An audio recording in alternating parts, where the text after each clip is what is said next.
কুমিল্লার কোটবাড়িতে অবস্থিত সিসিএন বিজ্ঞান ও প্রযুক্তি বিশ্ববিদ্যালয় ক্যাম্পাসে ব্রেস্ট ক্যান্সার সচেতনতা সেমিনার, সেনিপ্যাড বিতরণ ও বৃক্ষরোপণ কর্মসূচি পালিত হয়েছে। ইনার হুইল ক্লাব অব কুমিল্লার আয়োজনে ২২ জুলাই বুধবার সকাল থেকে দুপুর পর্যন্ত বিশ্ববিদ্যালয় প্রাঙ্গণে এসব কর্মসূচি অনুষ্ঠিত হয়। ইনার হুইল ক্লাবের প্রেসিডেন্ট অ্যাডভোকেট তাসলিমা বেগম পান্নার সভাপতিত্বে অনুষ্ঠানের উদ্বোধন করেন সিসিএন বিশ্ববিদ্যালয়ের রেজিস্ট্রার ও কুমিল্লা শিক্ষা বোর্ডের সাবেক চেয়ারম্যান অধ্যাপক মোহাম্মদ জামাল নাসের। বিশ্ববিদ্যালয়ের গণসংযোগ কর্মকর্তা মোহাম্মদ এমদাদুল হক সোহাগের সঞ্চালনায় অনুষ্ঠানে স্বাগত বক্তব্য রাখেন ইনার হুইল ডিস্ট্রিক্ট 345 এর ফার্স্ট চেয়ারম্যান এবং ইনার হুইল ক্লাব অব কুমিল্লার চার্টার প্রেসিডেন্ট ডাক্তার মল্লিকা বিশ্বাস।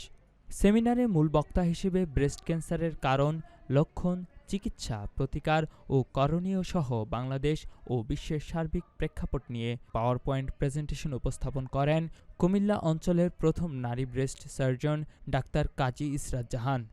উপস্থাপন শেষে তিনি অংশগ্রহণকারী শিক্ষক ও শিক্ষার্থীদের বিভিন্ন প্রশ্নের উত্তর দেন।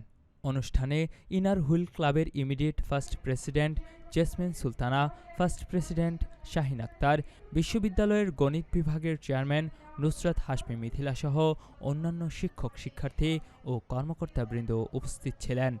আলোচনা সভা শেষে বিশ্ববিদ্যালয়ের ছাত্রীদের ব্যবহারের জন্য ১,০০০ স্যানিটারি প্যাড হস্তান্তর করা হয়। পরবর্তীতে সামাজিক দায়বদ্ধতার অংশ হিসেবে বিশ্ববিদ্যালয় আঙ্গিনায় ৩টি নারিকেল গাছের চারা রোপণ করার মধ্য দিয়ে কর্মসূচির সমাপ্তি ঘটে। কুমিল্লার কাগজ, নিউজ ডেস্ক।